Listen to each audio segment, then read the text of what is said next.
Welcome, everyone, to the Volture Podcast channel. Great to have you with us, whether you're listening on YouTube, Spotify, Apple Podcasts, or, anywhere else you get your podcasts. Glad to be here. Today, we're really getting into the weeds on something huge. Big tech regulation. Yeah, it impacts pretty much everything we do online. We've got some interesting material to work through today. We do. There's a piece from Plural Policy that kind of lays out the history and the current state of play with these regulations. Okay. And then we have this quite detailed legal document. It's from the Minnesota Attorney General's office, digging into their findings in that big antitrust case against Google. Ah, the Google case, right.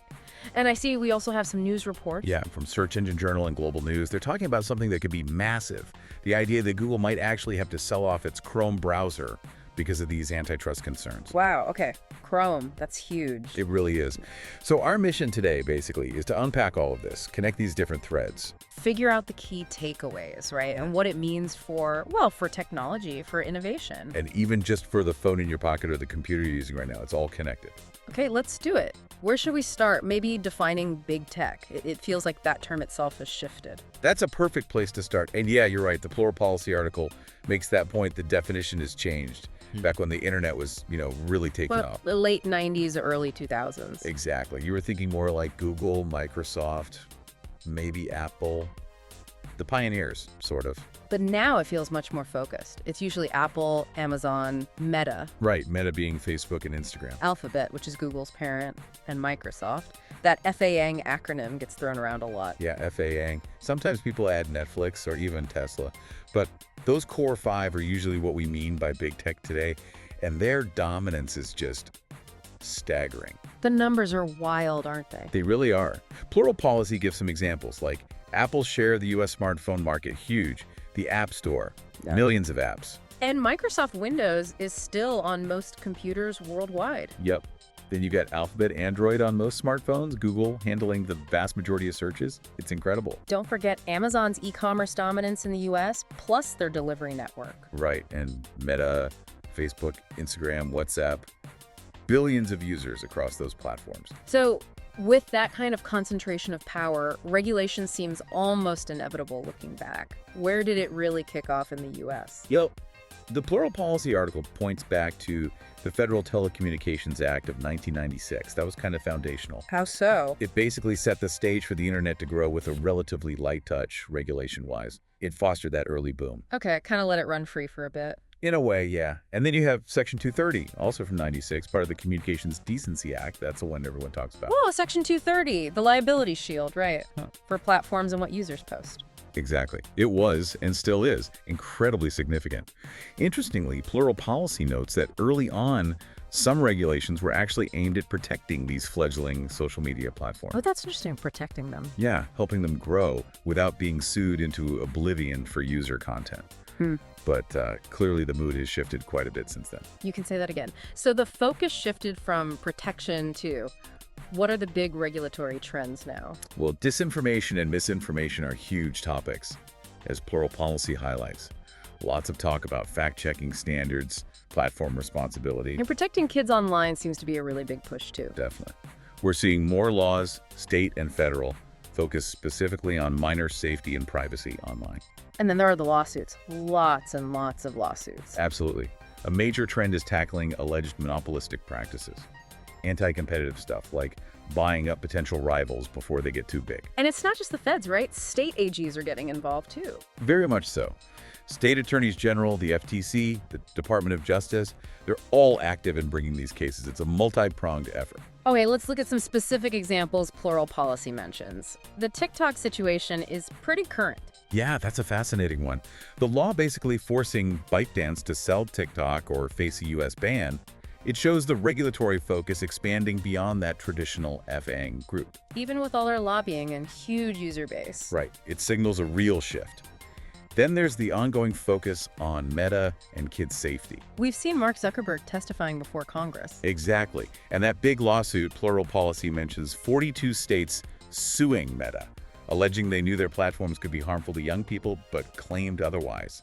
Pretty serious allegations. Yeah, absolutely. There's also talk about a new federal agency, the Digital Consumer Proclaim Commission Act. Right. The idea behind that, according to Plural Policy, is to create one main federal body to oversee digital platforms. Kind of a one-stop shop for regulation? Sort of. Covering transparency, competition, privacy, even national security aspects. Trying to bring some coherence to it all. And there are other federal bills aimed at kids, too, like KOSA. Yes, the Kids Online Safety Act, KOSA, and the Children and Teens Online Privacy Protection Act, often called COPIA 2.0. Plural policy outlines how these aim for stronger data protection, easier reporting of harm, standards to mitigate dangerous content.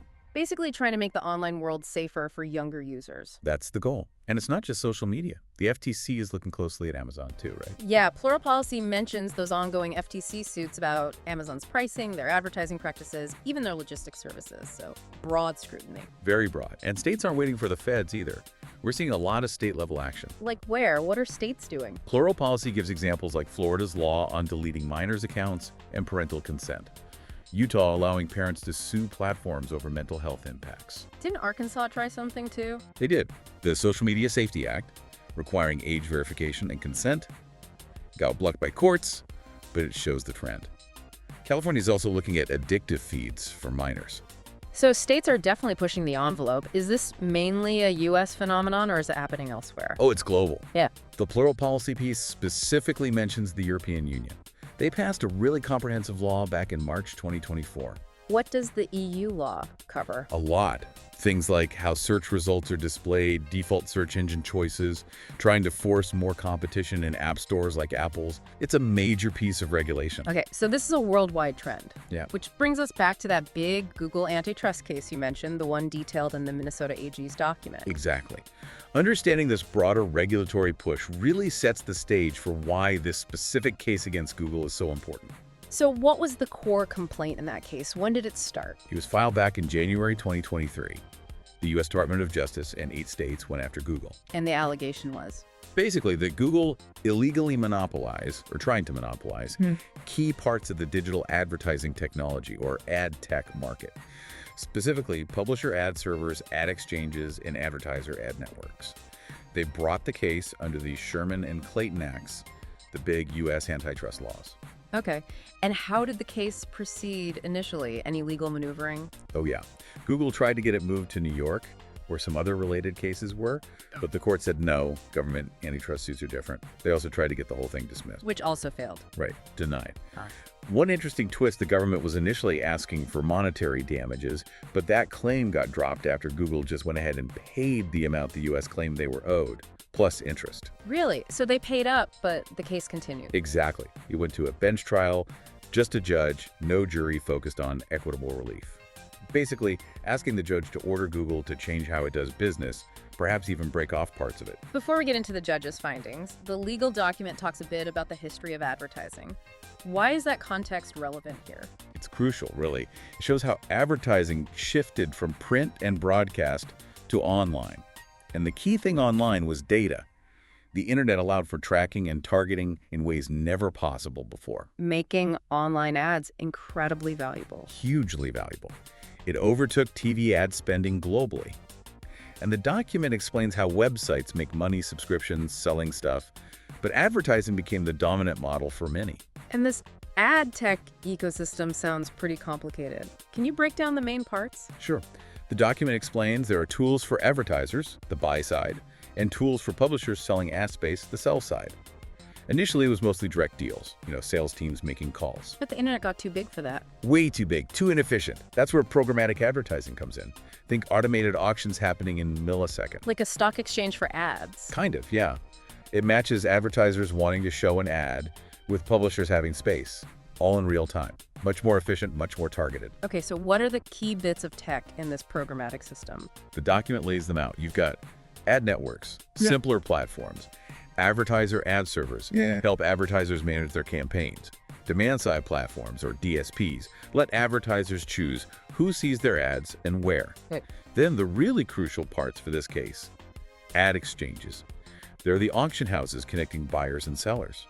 And publisher ad servers, which help publishers manage their ad space and decide which bids to accept. I mean, Google is obviously a giant player in all of this. Oh, yeah. Through Google Ads for advertisers and AdSense for publishers, they built a massive network. and they bought DoubleClick, which gave them key ad server technology. Got it. So which specific markets did the court focus on in the antitrust suit? The court zeroed in on two main markets for what's called open web display advertising, basically. The banner ads and such you see on regular websites, not social media or search results. And those two markets were? Publisher ad servers and ad exchanges. The court found that publisher ad servers, the tools big websites use to manage ads, are a distinct market. They have unique functions, specific customers, different pricing. And Google dominates this market. Completely. Their product, DFP DoubleClick for publishers, has something like over 90% market share. The court noted that even when Google made unpopular changes to DFP, publishers didn't really leave, suggesting a lack of real alternatives. High barriers to entry for competitors, too. Wow, 90%. Okay, what about the ad exchanges, the auction platform? Same conclusion. The court found that ad exchanges for open web display ads are also a separate, distinct market. They serve a unique function connecting buyers and sellers in real-time auctions. And publishers don't see simpler ad networks as a substitute. Not the sophisticated ones, no. They want the control and the wide range of bidders and exchange offers. And again, Google's exchange, AdX, is dominant. Massively dominant. Oh, dominant. Estimates suggest it's maybe 9 times bigger than the next competitor, and Google maintains a high take rate, the cut they take from each transaction, which also points to market power. Did Google argue these are all just one big market? They did try that, yeah. Argued it was one interconnected two-sided market. But the court rejected that, saying the tools serve different functions for different groups, publishers versus advertisers. And geographically, these markets are global. Yes, the court determined the relevant geographic market was worldwide for both publisher ad servers and ad exchanges. So, putting it all together, the court found Google does have monopoly power in these key ad tech markets. That was the conclusion, yes. Based on market share, pricing power, barriers to entry, all the classic signs of monopoly power in both the publisher ad server market and the ad exchange market. Okay, but just having a monopoly isn't illegal by itself, is it? You have to misuse that power. Exactly right. That's the crucial part of Section 2 of the Sherman Act. You need the monopoly power plus anti-competitive conduct to maintain or acquire it willfully. And did the court find that Google engaged in that kind of conduct? It did. The most significant finding was about the tying of Google's publisher ad server, DFP, to its ad exchange, AdX. Tying. You mentioned that earlier. Can you break down what that means here and why it's considered anti-competitive? Sure.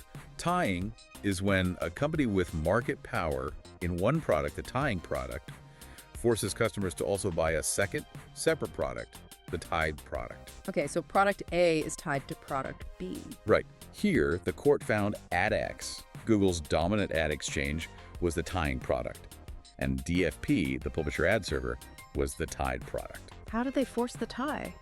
Essentially, Google made it technically or policy-wise necessary for publishers to use DFP if they wanted to get the full benefit of the real-time bidding demand flowing through AdX. And AdX was essential because of all the Google Ads advertisers. Precisely. AdX had access to this huge pool of demand that other exchanges didn't. Yeah. So publishers felt they had to be on AdX, and therefore they had to use DFP, even if they might have preferred a competitor's ad server.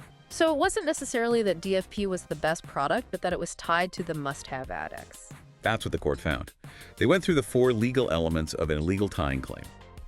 Separate products, yes, DFP and AdX are separate. Coercion, yes, publishers were effectively forced. Market power in the tying product, yes, Google had power with AdX. And a substantial anti-competitive effect in the tied product market. Yes, it hurt competition for DFP. So it shielded DFP from having to compete fairly on its own merits. Exactly. It locked publishers in and maintained DFP's dominance. Were there other anti-competitive actions the court pointed to besides the tying? Yes, several other things. The court discussed how Google gave its own AdX exchange advantages in the bidding process, things called first look and last look. What did those do? Basically, AdX got to see competitors' bids and often got a chance to win the auction by bidding just slightly higher, which wasn't great for publishers or rival exchanges. Okay, tilting the playing field. Right. And something called Unify Pricing Rules, which limited how publishers could set minimum prices, was also seen as Google leveraging its AdX power to control the market in ways that benefited itself. Did Google try to justify these actions? They did offer justifications, claiming they were pro-competitive or necessary for efficiency.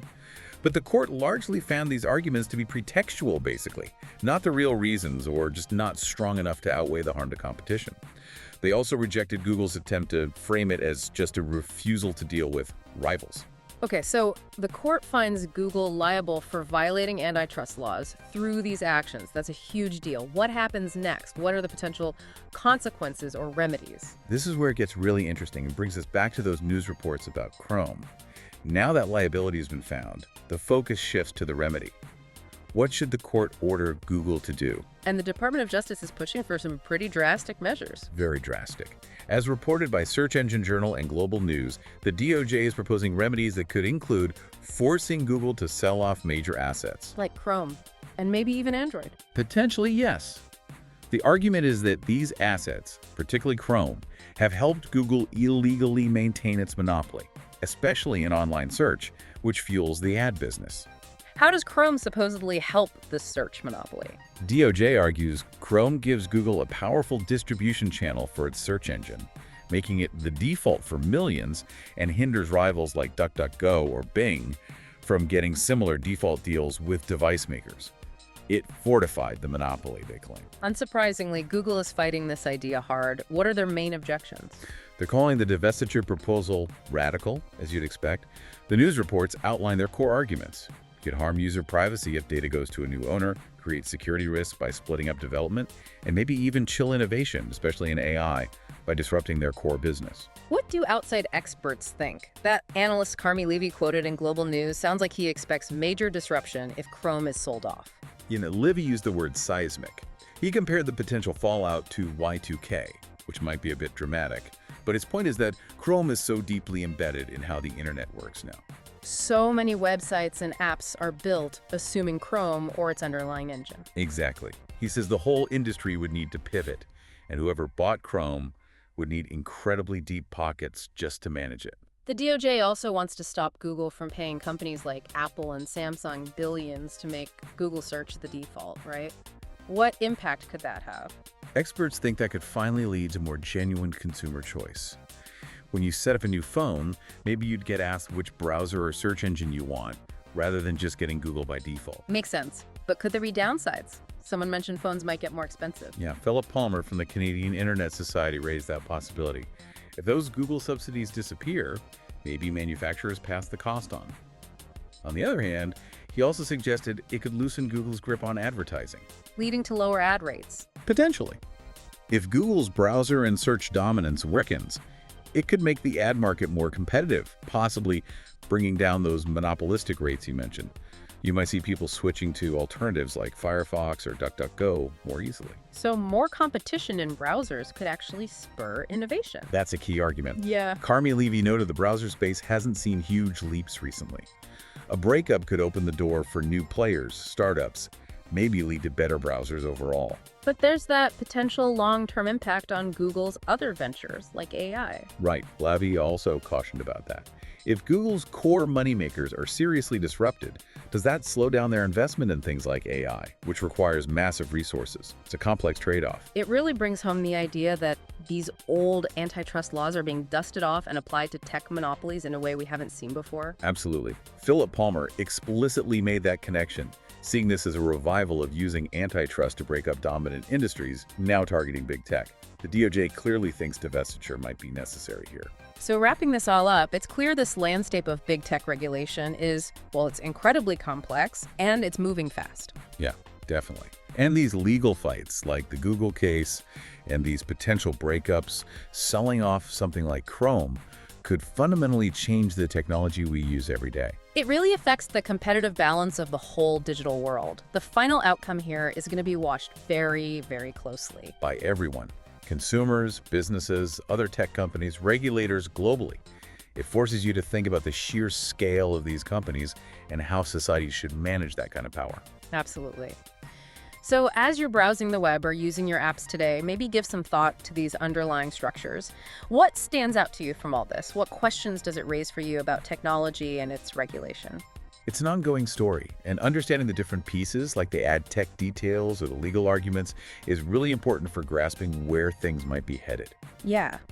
If you found this deep dive helpful and want to keep up with what's happening at the edge of technology, innovation, and market trends, we'd really appreciate it if you'd subscribe to the Vulture Podcast channel. And maybe give this exploration a like if you found it valuable. We also do analyses of interesting books, too, if that's something you're into. Definitely check those out. But for today, thanks so much for joining us as we navigated the complex world of big tech regulation and the Google antitrust case. We hope this gave you some useful insights and context. We'll be back soon with more deep dives.